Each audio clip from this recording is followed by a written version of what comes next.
Hello 10th class students, आप सबका स्वागत है डेफिनेट सक्सेस पाठशाला के इस प्यारे से प्लेटफॉर्म पे। एक अकेला ऐसा प्लेटफॉर्म जो आपको best quality content online mode के साथ साथ ऑफलाइन मोड में भी प्रोवाइड कर रहे हैं।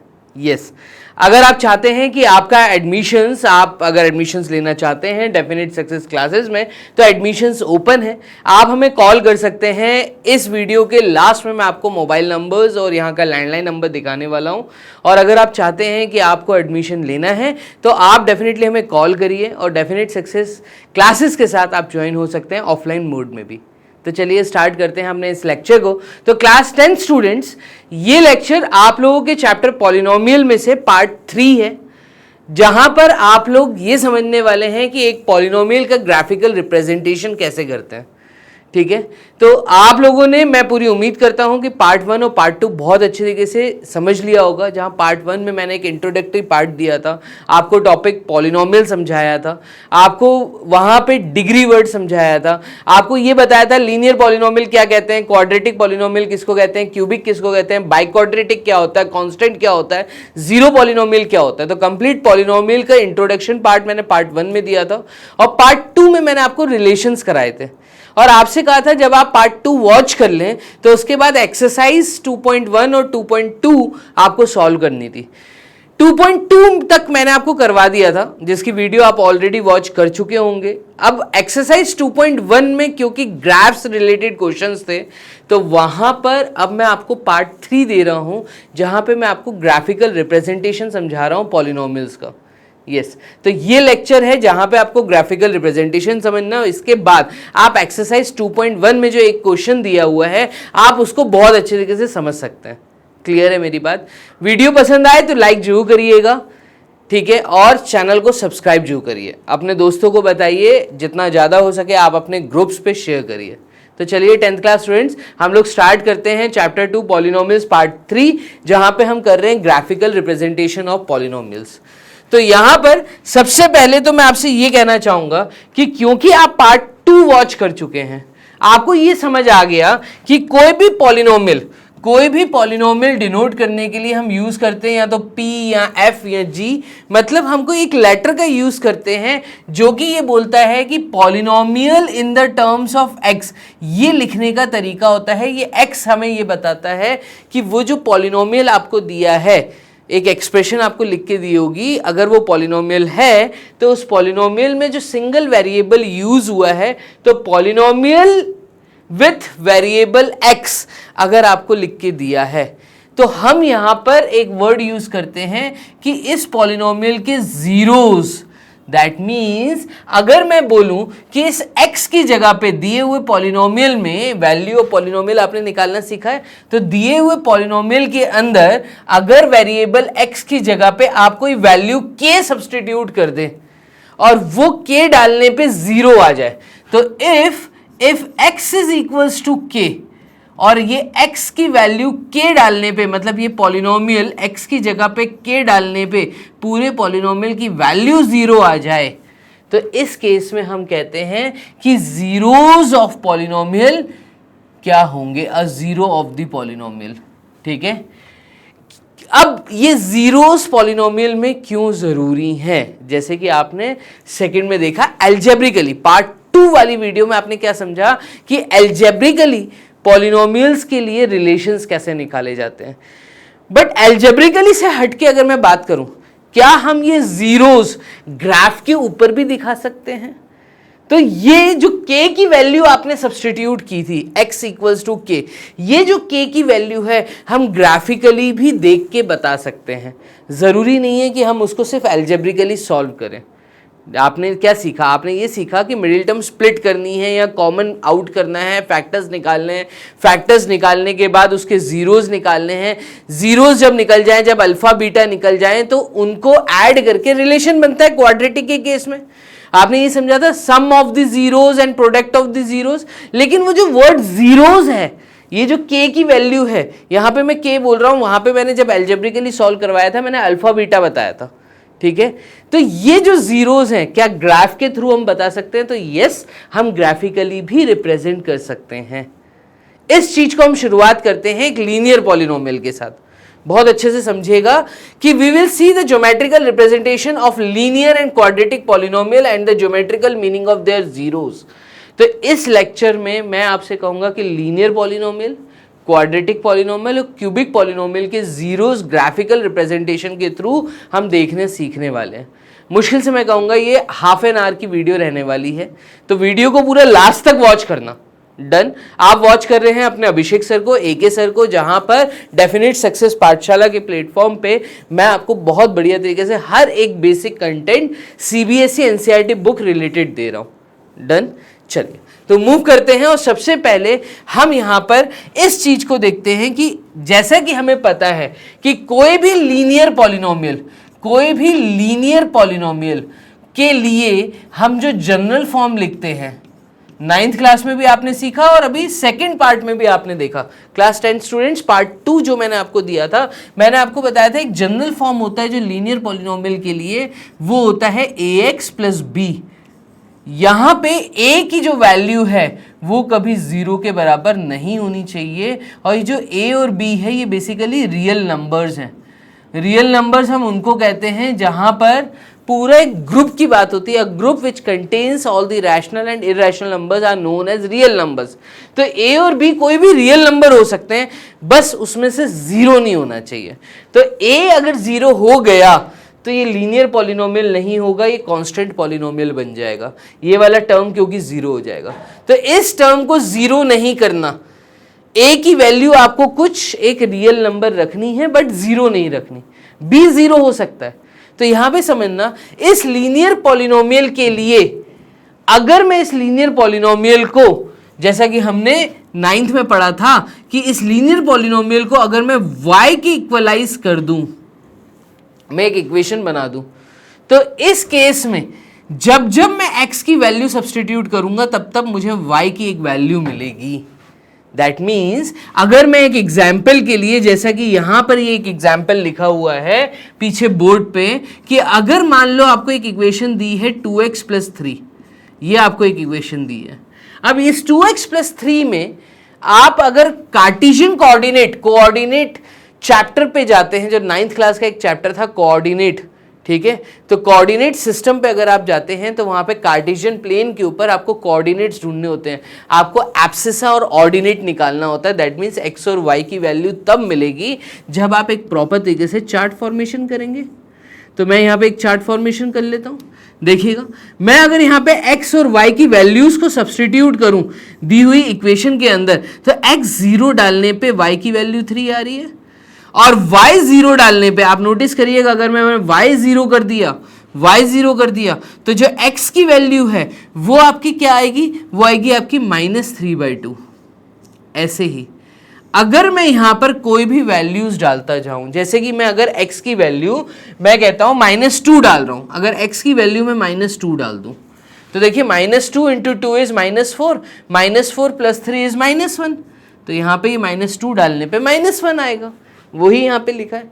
अच्छा 2 डालने पे देखिएगा, अगर मैं 2 डालूं तो 2 डालने पे यहां पर y की वैल्यू 7 आ जाएगी। और अगर इस चीज को मैं प्लॉट करूं, ग्राफिकल रिप्रेजेंटेशन करूं, तो प्लॉटिंग करने पे आप नोटिस करेंगे कि ये जो प्लॉटिंग होगी, ग्राफ मैंने आगे वैसे बनाया हुआ है, आप जब इन पॉइंट्स को प्लॉट करेंगे तो आप एक लाइन देखेंगे, जो कि लाइन इस तरीके से कुछ आपको पास होती हुई नजर आएगी। डन। ये जो लाइन है ये ग्राफिकली रिप्रेजेंट कर रही है इस लीनियर पॉलिनोमियल को। तो हमेशा याद रखिएगा कि एक लीनियर पॉलिनोमियल के लिए जो ग्राफिकल रिप्रेजेंटेशन होता है वो हमेशा एक स्ट्रेट लाइन होती है, पहली चीज। दूसरा, ये लाइन एक्स एक्सिस पे जिस पॉइंट पे टच कर रही है, ये पॉइंट है आपका -3/2/0। ये पॉइंट है आपका -3/2, 0। तो ये जो पॉइंट प्लॉट हुआ ये बेसिकली जीरोस कहलाते हैं। दैट मीन्स एक्स एक्सिस के ऊपर जब भी आप ग्राफिकल रिप्रेजेंटेशन करते हैं कार्टेशियन प्लेन के ऊपर, तो वो जो ग्राफिकल रिप्रेजेंटेशन है वो एक्स एक्सिस पे जहां भी टच करेगा वो उसके जीरोस होंगे। आप नोटिस करिए कि जब मैं लीनियर पॉलिनोमियल की तरफ जाता हूं, लीनियर पॉलिनोमियल में हमेशा हमें एक स्ट्रेट लाइन बनती हुई नजर आएगी और ये स्ट्रेट लाइन एक्स एक्सिस पे जिस पॉइंट पे टच करेगी वो जो पॉइंट है -3/2, 0, इसको जब आप कंपेयर करोगे, किसके साथ कंपेयर करोगे? जो आपने पार्ट 2 में पढ़ा था कि इस लीनियर पॉलिनोमियल के लिए अगर आपको जीरोस निकालने हैं, मैं दूसरे कलर के पेन से करता हूं, यहां पे पहले तो इस पार्ट को मैं हम रब कर देते हैं और हम एक चीज यहां पे समझते हैं कि एल्जेब्रिकली हमने क्या पढ़ा था। एल्जेब्रिकली हमने ये पढ़ा था कि अगर आप किसी भी पॉलिनोमियल को, polynomial x is equals to 2x + 3, इस केस में अगर मुझे इस पॉलिनोमियल के जीरोस निकालने हैं तो सबसे पहले मुझे इस पॉलिनोमियल को इक्वल टू 0 करना होगा। तो 2x + 3 = 0 करने पे आप नोटिस करेंगे x की जो वैल्यू है वो -3/2 आएगी। ये था आपका एल्जेब्रिकली फॉर्म, एल्जेब्रिक फॉर्म। आपने ऐसे सीखा था जीरोस निकालना। अब मैं आपको ग्राफिकल रिप्रेजेंटेशन के थ्रू सिखा रहा हूं। ग्राफिकल रिप्रेजेंटेशन में मैं आपको यह दिखा रहा हूं कि y पॉइंट जब 0 हो जाए तो x की जो वैल्यू है वो उसके जीरोस होंगे। देखिए -3/2 यहां पे भी आ रहा है और -3/2 यहां पे भी आ रहा है। ये तो मैंने ग्राफिकली अगर मैं दिखाऊं तो यहां पे आप देखिए ये जो लाइन निकली है, ये लाइन -3/2 इस पॉइंट से टच होती हुई निकली। ग्राफिकली हमने रिप्रेजेंटेशन कर दिया। दैट मीन्स कोई भी पॉलिनोमियल हो उसको जब मैं ग्राफिकली रिप्रेजेंट करूंगा तो वो उसका जो ग्राफ बनेगा वो एक्स एक्सिस पे जिस पॉइंट पे टच कर रहा है वो उसके जीरोस कहलाएंगे। यहां पे आप नोटिस करिए इसके जीरोस हैं -3/2, 0, ये इसके जीरोस हैं -3/2।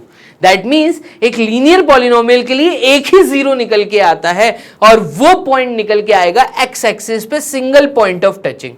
यही चीज मैं आपको यहां पे सिखाना चाह रहा हूं। पूरी उम्मीद करता हूं कि आपको मेरी ये बात बहुत अच्छे तरीके से समझ आ गई होगी। The graph of y = ax + b is a straight line. हमेशा याद रखिएगा जब भी लीनियर पॉलिनोमियल का ग्राफ बनेगा वो एक स्ट्रेट लाइन बनेगी। हमने एक एग्जाम्पल लिया, ये एक स्ट्रेट लाइन है जो कि पास करेगी इन दो पॉइंट से और जब आप नोटिस करेंगे तो देखिए इसके जीरोस -3/2, 0 आया है। डन। तो मैं पूरी उम्मीद करता हूं कि लीनियर पॉलिनोमियल के लिए आपको ग्राफिकल रिप्रेजेंटेशन समझ आ गया होगा। In general, for a linear polynomial ax + b where a should not equals to 0, the graph of this is a straight line which intersect the x-axis at exactly one point। कहां पे touch करेगा? exactly one point। उसका नाम है -b/a, 0। आपने यही सीखा था, आपने एल्जेब्रिकली सीखा था कि ax + b जब 0 के बराबर किया जाएगा तो x की वैल्यू होती है -b/a। अब जब हम ग्राफिकली बात करेंगे तो ग्राफिकली हम कहेंगे जो पॉइंट है -b/a, 0, ये इसके जीरोस हैं ग्राफिकल रिप्रेजेंटेशन के हिसाब से। डन। तो ग्राफिकली हम ऐसा जवाब देंगे और एल्जेब्रिकली हम ऐसा जवाब देंगे। मैं पूरी उम्मीद करता हूं यहां पे आपको ये चीज समझ आ रही होगी। Therefore, the linear polynomial ax + b a not equals to 0 has exactly one zero, namely the x coordinate of the point where the graph of y equals to ax + b intersect the x axis। ये point आपका बहुत काम का point है जो कि NCERT book का ही part है। क्या बोला कि इससे हमें फाइनली ये समझ आया कि लीनियर पॉलिनोमियल के लिए हमेशा एक ही जीरो निकलेगा जिसको ग्राफिकली हम क्या बोलेंगे? नेमली ग्राफिकली हम क्या बोलेंगे? The x coordinate of the point where the graph of y equals to ax + b intersect the x axis is the zeros। Let us look for the geometrical meaning of a zero of a quadratic polynomial। अब ये लोग linear polynomial से switch हो रहे हैं quadratic polynomial की तरफ। Done. तो चलिए क्वाड्रेटिक पॉलिनोमियल की तरफ मूव करते हैं।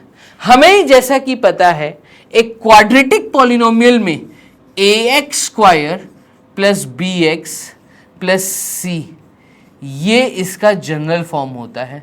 और इसके जीरोस निकालने के लिए हमें मिडिल टर्म स्प्लिट सिखाया गया है एल्जेब्रिकली, या तो मिडिल टर्म स्प्लिट या आइडेंटिटी मेथड, या आपको यहां पे सिखाया था taking common out method, factorisation method, division method. ठीक है, आपको कई मेथड्स आपने सीखे हैं। आपको जो दो ही मेथड यूज हो रहे हैं अभी 10th क्लास में जो बोर्ड एग्जाम में आने वाले हैं, वो है आपका एक तो मिडिल टर्म स्प्लिट, दूसरा टेकिंग कॉमन आउट, या फिर आइडेंटिटी मेथड आ सकता है। एक क्वेश्चन आपको दे देंगे एल्जेब्रिकली कि टी स्क्वायर माइनस 15, इसके जीरोस निकालो, वेरीफाई करो। ठीक है, तो आपको एक पॉलिनोमियल दिया है टी के टर्म्स में, और इस पॉलिनोमियल के आप जीरोस निकालो। तो ये जो है, ये मैं कहूंगा कि ये आइडेंटिटी मेथड से सॉल्व होगा। कैसे? एक हमने क्वेश्चन थोड़ा सा लीक से हट के ले लिया, इसको सॉल्व करने के लिए आप कहेंगे टी स्क्वायर माइनस रूट 15 का होल स्क्वायर।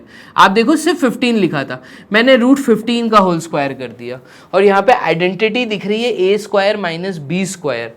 दैट मीन्स इसके दो फैक्टर्स आएंगे, T plus root 15, A plus B and A minus B, T minus root 15। और यहां से आपको दो जीरोस मिलेंगे, minus root 15 and plus root 15। Clear है? तो ये आपको दो जीरोस मिल गए। यही दोनों जीरोस अब मैं ग्राफिकली अगर मैं बात करूं ग्राफिकली, तो हमें जनरल फॉर्म पता है ना। एक छोटा सा एग्जाम्पल ले लेते हैं, पीछे आ जाते हैं, और यहां पे एक छोटा सा एग्जाम्पल ले लेते हैं। एग्जाम्पल में यहां पे ले रहा हूं x square minus 3x minus 4। तो यहां पर इन्होंने जो एक छोटा सा एग्जाम्पल लिया, हम अगर उसी एग्जाम्पल्स को कैरी करें तो आप नोटिस करिएगा, यहां पर इन्होंने बोला है एक पॉलिनोमियल है x square minus 3x minus 4। अब ये क्वाड्रेटिक पॉलिनोमियल है। इस क्वाड्रेटिक पॉलिनोमियल में हमेशा याद रखिएगा, अगर मैं इसको जनरल फॉर्म से कंपेयर करूं तो पहली टर्म जो है वो ax स्क्वायर है, दूसरी टर्म जो है वो bx है, और जो तीसरी टर्म कांस्टेंट की है वो c है। तो हम कहते हैं ax square plus bx plus c। ये जनरल फॉर्म से जब आप इसको कंपेयर करेंगे तो a की वैल्यू 1 है, b की वैल्यू -3 है, c की वैल्यू यहां पर -4 है। देखिए a की वैल्यू 0 से बड़ी है, 1 है, तो इसका ग्राफ जब भी बनेगा वो एक पैराबोला बनेगा। क्वाड्रेटिक पॉलिनोमियल के लिए जब भी ग्राफ बनेगा वो एक पैराबोला बनेगा, और ये पैराबोला आप देख रहे हैं, इस तरह का कर्व, स्ट्रेट लाइन नहीं बनती। क्वाड्रेटिक पॉलिनोमियल में हमेशा एक पैराबोला बनता है। अगर ये कर्व ऊपर की तरफ गया, दैट मींस दिए हुए पॉलिनोमियल में जो a की वैल्यू थी वो 0 से बड़ी थी। अगर कर्व ऊपर की तरफ बना है तो a की वैल्यू 0 से बड़ी है। अगर कर्व नीचे की तरफ बना है तो a की वैल्यू लेस देन 0 है। इस चीज को आपको ध्यान रखना है। तो a की वैल्यू अगर 0 से बड़ी है तो कर्व ऊपर की तरफ है, a की वैल्यू अगर 0 से कम है तो कर्व नीचे की तरफ है। आपने जो एग्जाम्पल लिया है वो एग्जाम्पल आपने लिया है x square minus 3x minus 4।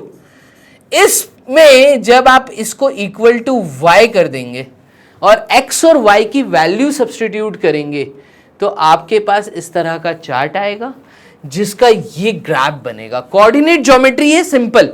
तो ये आपने ग्राफ बनाया, आपने देखा एक कर्व आया, ये कर्व ऊपर की तरफ देख रहा है, दैट मींस a की वैल्यू 0 से बड़ी है, a की वैल्यू 1 थी, 0 से बड़ी है। क्लियर है ये चीज?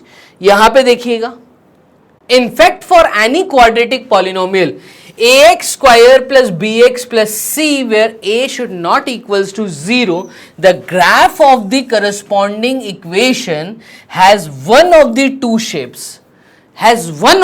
shapes, either open upwards, या तो वो ऊपर की तरफ खुला हुआ होगा, either open upwards, ठीक है, और open downwards, या तो कैसे होगा, नीचे की तरफ होगा। अब कई बच्चे यहां पे सवाल पूछते हैं, सर इस तरीके से नहीं हो सकता क्या? तो तो मैं कहूँगा नहीं। 10th क्लास में बहुत क्लियरली इस स्टेटमेंट में एनसीईआरटी में क्लियर किया गया है कि जब भी आप ग्राफिकल रिप्रेजेंटेशन करेंगे किसी भी क्वाड्रेटिक पॉलिनोमियल का, तो आपको दो ही तरह के ग्राफ्स मिलेंगे। वो दो तरह के ग्राफ्स या तो ओपन अपवर्ड्स होंगे या ओपन डाउनवर्ड्स होंगे, और ये डिपेंड करता है कि उसके अंदर जो ए की वैल्यू है, किसकी वैल्यू, जो ए की वैल्यू है, वो ए की वैल्यू क्या है। तो इसके अंदर ए की वैल्यू अगर ग्रेटर देन 0 है तो हमेशा ग्राफ ऊपर की तरफ ओपन होता हुआ दिखेगा, और अगर ए की वैल्यू लेस देन 0 है तो ग्राफ हमेशा नीचे की तरफ ओपन होता हुआ दिखेगा। डन। इन दो बातों को अपने दिमाग में बिठा लो, क्योंकि जो आपकी एक्सरसाइज 2.1 है वहां पे आपको यही चीजें नोटिस करनी है। पहली बात तो अगर ग्राफ स्ट्रेट लाइन है तो वो लीनियर पॉलिनोमियल है। अगर ग्राफ कर्व है ऊपर की तरफ या नीचे की तरफ, तो इस तरह के ग्राफ को हम बोलते हैं पैराबोला, और ये बनता है क्वाड्रेटिक पॉलिनोमियल में। कहां पर? क्वाड्रेटिक पॉलिनोमियल में। ऊपर की तरफ ओपन है तो a should be greater than 0, अगर नीचे की तरफ ओपन है तो a should be less than 0। Should भी नहीं, मैं कहूंगा a इज लेस देन 0। नीचे की तरफ ओपन है तो a जो है, आप जो जनरल फॉर्म से कंपेयर करोगे तो a की वैल्यू आप हमेशा नोटिस करोगे कि वो 0 से छोटी वैल्यू दी होगी, कोई ना कोई नेगेटिव वैल्यू दी होगी, कोई ना कोई नेगेटिव कोएफिशिएंट दिया होगा x स्क्वायर का। डन। तो ये चीज आपको एक तो अपने माइंड में क्लियर रखनी है। अब जब आप आगे मूव करेंगे तो you can see from table 2.1 that -1 and 4 are the zeros of the quadratic polynomial. यहां पे ये क्या बोलना चाह रहा है, ये जो टेबल है टेबल 2.1, यहां पर आप एक चीज नोटिस करेंगे, देखिएगा मैं पूरा क्लियर कर देता हूं। ये टेबल आपने किस पॉलिनोमियल के लिए बनाया था, तो वो पॉलिनोमियल आपका था x square minus 3x minus 4, यही पॉलिनोमियल हमने लिया था, पीछे आके देखते हैं। यस, तो 3x square minus 3x minus 4। इसके अंदर आप नोटिस करेंगे जब जब आप y की वैल्यू को 0 डाल रहे हैं, ठीक है, मतलब y जहां जहां 0 है वहां पे जो x की वैल्यू आ रही है -1 and 4, आप नोटिस करिए इसका जब आप ग्राफ बनाएंगे, आप ये ग्राफ को जब ज्वाइन करेंगे तो ये जो दोनों पॉइंट्स हैं जो x एक्सिस पे टच कर रहे हैं, ठीक है, ये इसके जीरोस कहलाएंगे, -1,0 एंड 4,0। तो ग्राफिकली आपने एक चीज नोटिस की, अगर मैं एल्जेब्रिकली दिखाऊं तो देखिए इसका मिडिल टर्म स्प्लिट अगर हम करेंगे तो ये हो जाएगा x square minus 4x plus x minus 4, यही होगा मिडिल टर्म स्प्लिट। और यहां पे ये x कॉमन लिया, x माइनस 4, और ये x माइनस 4 को अगर मैं यहाँ कॉपी कर दूं तो यहाँ पे आएगा +1। आप देखिए दो फैक्टर्स आ रहे हैं, ax plus 1 and x minus 4। अभी x की वैल्यू -1 आएगी और x की वैल्यू 4 आएगी, यही इसके जीरोस आएंगे, जो कि ग्राफिकली भी हम नोटिस कर सकते हैं। जब हम ग्राफ बना रहे हैं, जब हम प्लॉटिंग कर रहे हैं, तो ग्राफिकल रिप्रेजेंटेशन में भी जो जीरोस आ रहे हैं वो -1 and 4 आ रहा है, -1 and 4 आ रहा है। तो इससे बहुत चीजें क्लियर हो गई। तो क्वाड्रेटिक पॉलिनोमियल के अंदर भी जब हम ग्राफिकल रिप्रेजेंटेशन करेंगे तो जो ग्राफ बनेगा वो एक्स एक्सिस पे जहां जहां टच हो रहा है वो जो पॉइंट्स हैं वो उसके जीरोस कहलाएंगे। तो यही चीज आपने लीनियर पॉलिनोमियल में देखी और यही चीज आप क्वाड्रेटिक पॉलिनोमियल में देख रहे हैं। बस अब ग्राफ अगर ऊपर की तरफ ओपन हो रहा है तो हमें एक चीज क्लियर हो जाएगी कि a की वैल्यू ग्रेटर देन 0 है, और अगर ग्राफ नीचे की तरफ ओपन हो रहा है, अगर ये ग्राफ इन्वर्टेड बनता, अगर ये ग्राफ इस तरीके से होता तो ये दिखाता कि a की वैल्यू 0 से कम है। क्लियर है मेरी बात? तो यहां पर आपको ये चीजें बहुत अच्छे तरीके से अपने ध्यान, अपने मस्तिष्क में याद रखनी है। क्लियर? और इसी को हम पैराबोलास बोलते हैं। Also note from figure 2.2 that -1 and 4 are the x coordinates of the point where the graph of y equal to x square minus 3 minus 4 intersect the x axis. अभी मैंने आपको दिखाया कि x axis पे भी उन्हीं दो पॉइंट्स पे टच कर रही है, -1 and 4 पे. Thus the zeros of the quadratic polynomial are x coordinate of the points where the graph of this intersect the x axis. The zeros of the quadratic polynomial on graph is what? Is x coordinates of the points -1 and 4. MCQ में ये सवाल आपको definitely दिया जा सकता है. Clear है? आगे about the shape of the graph. अब मैं ग्राफ के शेप की बात करूं, जो पैराबोला बनेगा, यहां पे बहुत सारे केसेस बन सकते हैं. ग्राफ देखने के लिए या तो नीचे से ऊपर जा रहा होगा या ऊपर से नीचे आ रहा होगा, लेकिन अब अलग अलग तरीके से बन सकता है. तो यहां पे 3 केस एनसीईआरटी ने आपके साथ डिस्कस किए हैं. एक क्वाड्रेटिक पॉलिनोमियल में टोटल 3 केस बनते हैं. या मैं एक सिंपल लैंग्वेज में बात करूं, जब आप मिडिल टर्म स्प्लिट करना सीखते हैं, जब आप जीरोस निकालना सीखते हैं, जब आप रिलेशन वाले क्वेश्चन लगा रहे हैं, तो आपने वहां नोटिस किया कि एक quadratic polynomial ax square plus bx plus c को जब जीरो के इक्वलाइज किया जा रहा है और जब इसके जीरोस निकाले जा रहे हैं, तो यहां पे x की 2 डिफरेंट वैल्यूज आती हैं. पहला केस 1 क्या कि x के 2 डिफरेंट वैल्यूज आ रही है, अल्फा और बीटा. डन. या फिर केस 2 आपके सामने आया, केस 2 आपके सामने ये आया कि x की जो दोनों वैल्यूज हैं वो सेम आएंगी, अल्फा एंड अल्फा, दोनों वैल्यूज सेम आएंगी. ठीक है. या आपने केस 3 नोटिस किया, केस 3 में आपने देखा कि x की वैल्यूज डिफाइंड नहीं है, x की वैल्यूज नहीं निकल पा रही. ठीक है. या तो x की वैल्यूज नहीं निकल पाएंगी, दैट मीन्स नो सॉल्यूशन. हम यहां पे वर्ड यूज करते हैं कि यहां पर कोई भी सॉल्यूशन नहीं आएगा, नो सॉल्यूशन. या यहां पर सेम सॉल्यूशन आएगा, या यहां पर डिफरेंट सॉल्यूशन आएगा. ये 3 केस ग्राफिकल रिप्रेजेंटेशन में भी 3 डिफरेंट ग्राफ्स आपको दिखाएंगे. पहला केस देखिएगा, इसको अपनी कॉपी में नोट कर लीजिए. या तो डिफरेंट सॉल्यूशंस होंगे, या फिर सेम सॉल्यूशंस होंगे, या फिर नो सॉल्यूशन होगा. ठीक है. तो यहां पर मैं आपको यही चीज समझाने जा रहा हूं आगे फर्दर अपनी बात में. क्या कि जो 3 केसेस बने, आप नोटिस करिए, ये ग्राफ एक्स एक्सिस पे 2 डिफरेंट पॉइंट्स पे कट कर रहा है, ये एक्स एक्सिस पे 2 डिफरेंट पॉइंट्स पे कट कर रहा है. तो इसका मतलब जो सॉल्यूशंस हैं वो 2 डिफरेंट सॉल्यूशंस आ रहे हैं. ठीक है. The x coordinate of a and a dash are the 2 zeros of the quadratic polynomial ax square plus bx plus c in this case. इस केस में 2 डिफरेंट जीरोस निकल के आ रहे हैं, 2 डिफरेंट जीरोस. तो the 2 zeros of the quadratic polynomial x axis पे 2 different point पे touch कर रहा है. अब ग्राफ अगर आप देखें तो इस नजर से भी बन सकता है. किस नजर से?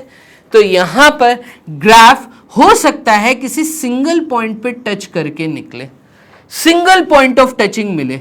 देखिए, ऐसा भी तो पैराबोला बन सकता है. जरूरी नहीं है वो एक्स एक्सिस को 2 डिफरेंट पॉइंट पे टच करे, वो सिंगल पॉइंट पे भी टच करेगा. इस केस में आप कहेंगे कि इस क्वाड्रेटिक पॉलिनोमियल का एक ही जीरो निकल के आ रहा है, मतलब निकले तो 2 ही जीरोस हैं, दोनों सिमिलर जीरोस हैं.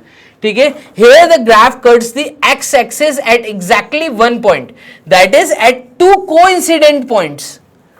At 2 coincident points, जो कि दोनों के दोनों एक ही के ऊपर लाई कर रहे हैं. कोइंसिडेंट का मतलब दोनों के दोनों जीरोस एक ही पॉइंट पे लाई कर रहे हैं. The 2 points A and A dash of case first coincide here to become 1 point A. आपने नोटिस किया था कि केस 1 में 2 डिफरेंट पॉइंट्स थे. इस केस में ये दोनों डिफरेंट पॉइंट्स एक जगह पे कोइंसाइड कर जाएंगे और ग्राफ जो है वो एक ही जगह से टच होके निकलेगा. अगेन ऊपर निकल रहा है तो a की वैल्यू बड़ी है 0 से, नीचे की तरफ बन रहा है तो a की वैल्यू छोटी है 0 से। तो एक ये केस है आपके सामने जहां पे आप कहेंगे दोनों जीरोस कोइंसिडेंट हैं, दैट मीन्स सेम वैल्यू आएगी। थर्ड केस, जब नो सॉल्यूशन का केस आता है, नो सॉल्यूशन का केस मतलब एक्स एक्सिस पे कहीं पे भी टच नहीं हो रहा। एक्स एक्सिस पे जब टच नहीं हो रहा, एक्स एक्सिस पे जब टच नहीं हो रहा तो आप नोटिस करेंगे कि ग्राफ एक्स एक्सिस पे टच नहीं होगा, ऊपर की तरफ बन गया और नीचे की तरफ बन गया। क्लियर है मेरी ये बात? तो एक्स एक्सिस पे जब चीज टच नहीं हो रही, ग्राफ ऊपर की तरफ बन रहा है या नीचे की तरफ बन रहा है, तो इस केस में हम कहेंगे नो सॉल्यूशन। कैसा है? No solution. क्लियर है मेरी बात? तो यहां पर कोई भी सॉल्यूशन नहीं निकलेगा। डन। यहां पे कोई भी एक्स एक्सिस पे पॉइंट नहीं निकलेगा, तो नो सॉल्यूशन ग्राफ बन सकता है। डन। वो ऊपर की तरफ रहा तो a की वैल्यू बड़ी है 0 से, नीचे की तरफ रहा तो a की वैल्यू छोटी है 0 से। यही आपको पहले क्वेश्चन में पहचानना सीखना है। So the quadratic polynomial ax square plus bx plus c has no zero in this case. You can see geometrically that a quadratic polynomial can have either two distinct zeros, मतलब different zeros आएंगे, two equal zeros और no zero. This also means that a polynomial of degree 2 has at most 2 zeros। Degree 2 जब भी होगी, that means जब भी quadratic polynomial होगा तो मैक्सिमम 2 ही जीरोस निकल सकते हैं, या तो नहीं निकल सकते। एट मोस्ट, ये जो वर्ड है ये आपके काम का, ये सिंगल वर्ड है। एट मोस्ट, एट मोस्ट का मतलब है ज्यादा से ज्यादा। एट मोस्ट, ज्यादा से ज्यादा 2 ही जीरोस निकल पाएंगे। एमसीक्यू का एक बहुत इंपॉर्टेंट पॉइंट मैंने आपको यहां पे सॉल्व करवाया। डन। चलिए मूव करिए आगे। अब बात करते हैं हम क्यूबिक पॉलिनोमियल में। क्यूबिक पॉलिनोमियल हम उनको कहते हैं जहां पे डिग्री 3 होती है, जहां पे हाईएस्ट एक्सपोनेंट 3 निकल के आए। जब डिग्री 3 है तो यहां पे हम कहेंगे वो क्यूबिक पॉलिनोमियल है। और जब भी क्यूबिक पॉलिनोमियल को y के इक्वलाइज किया जाएगा तो आप नोटिस करेंगे कि यहां पर आपको बहुत सारे कोऑर्डिनेट्स मिलेंगे। आप x की कोई भी वैल्यू डालिए आपको y मिलेगा, x की वैल्यू डालिए y मिलेगा, x की वैल्यू डिफरेंट हो सकती है, y डिफरेंट मिलेंगे। तो आपको जो पॉइंट्स मिलेंगे, जो कोऑर्डिनेट्स मिलेंगे, जब आप उनको प्लॉट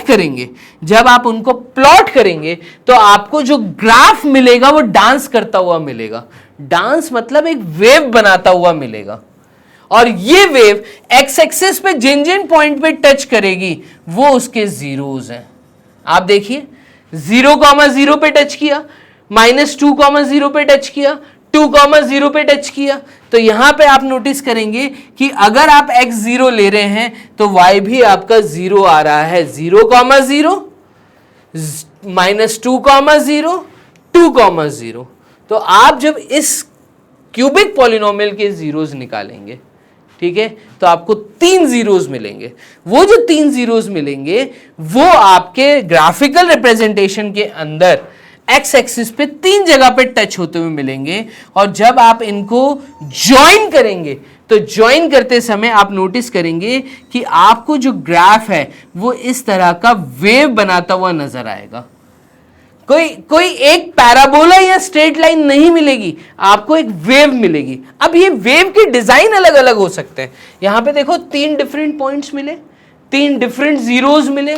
यहां पे आप नोटिस करेंगे तो आपको एक ही जीरो मिला, मतलब मिले तो 3 जीरो है लेकिन तीनों के तीनों कैसे हैं? सिंगल पॉइंट ऑफ कॉन्टेक्ट 0,0 पे टच कर रहे हैं। ठीक है, वेव बनाता हुआ। ना ही ये स्ट्रेट लाइन है, ना ही ये पैराबोला है, ये इस तरह का एक ग्राफ है जो कि कर्व बना रहा है। जब ग्राफ कर्व बनाए तो वो क्यूबिक पॉलिनोमियल है। या एक्स एक्सिस पे वो अगर 3 जगह मैक्स टच करे, 2 जगह टच करे, ये देखो यहां पे ये 2 जगह पे टच कर रहा है।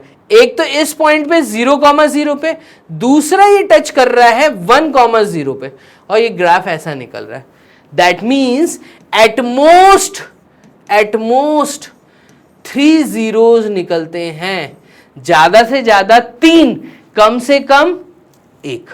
ठीक है, तो आपने नोटिस किया कि यहां पे एक ही जीरोस निकला, मतलब तीनों के तीनों पॉइंट एक ही जगह कोइंसाइड कर गए, यहां पे 3 डिफरेंट जीरोस निकल के आए और यहां पे आप नोटिस करेंगे तो 2 जीरोस, लेकिन लाइन स्ट्रेट भी नहीं है और लाइन पैराबोला या ऊपर की तरफ नीचे की तरफ ओपन होता हुआ पैराबोला नहीं बना रही। ये इस तरह का एक ग्राफ निकला है तो हम कहेंगे ये क्यूबिक पॉलिनोमियल है। बस यही है आपका ग्राफिकल रिप्रेजेंटेशन जो आपको बहुत क्लियर रखना है। एक्सरसाइज 2.1 का सॉल्यूशन देखना मत भूलिएगा। इस वीडियो के जस्ट बाद आप एक्सरसाइज 2.1 को ओपन कर लीजिएगा। डन। अगर आप डेफिनेट सक्सेस पाठशाला के बारे में कुछ भी जानना चाहते हैं तो आप हमारे नंबर्स पे कॉल करिए। एडमिशन ओपन्स है, आप एडमिशन ले सकते हैं। ठीक है। डेफिनेट सक्सेस पाठशाला अकेला एक ऐसा प्लेटफॉर्म है जो ऑनलाइन के साथ साथ आपके साथ ऑफलाइन में भी उतनी ही मेहनत कर रही हैं विद सेम टीचर्स। तो आपको अगर ज्वाइन करना है हमारे यहाँ पर ऑफलाइन मोड में तो भोपाल एमपी में हमारा इंस्टीट्यूट यहाँ पर है अवेलेबल, जहाँ पे एडमिशन्स ओपन है। आप आ सकते हैं, एडमिशन्स ले सकते हैं। आने से पहले या कुछ भी इंस्टीट्यूट के बारे में जानकारी से पहले, पाठशाला के बारे में जानकारी से पहले आप हमें इन नंबर्स पे कॉल लगा के हमसे बात कर सकते हैं। ठीक है, तो चलिए मिलते हैं आपको नेक्स्ट लेक्चर 2.1 एक्सरसाइज में। तब तक के लिए अपना ध्यान रखो। Bye and take care.